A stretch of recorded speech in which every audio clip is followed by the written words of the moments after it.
Hi, I'm Austin Schneider-Kainer, the CEO of Tramigo.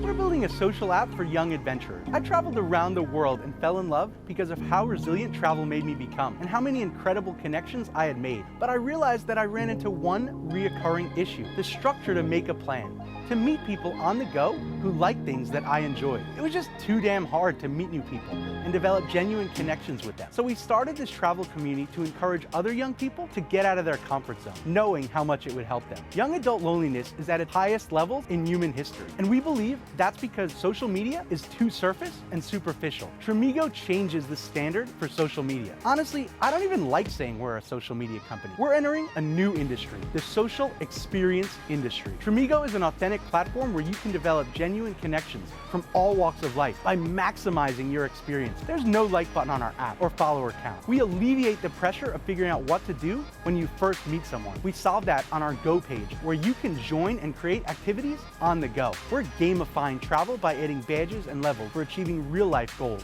like making new Tramigos. That's how we incentivize our community to get out there and how we provide that structure. I promise that Tramigo will always be a genuine place where you can meet other like-minded people and develop authentic friendships from around the world. We hope that you'll find that sincerity in our community. If you believe what I believe and want to create more love in the world, join the Tramigo community. Be sure to connect. And finally, go download our app. Come join an activity or create your own and start making some Tramigos.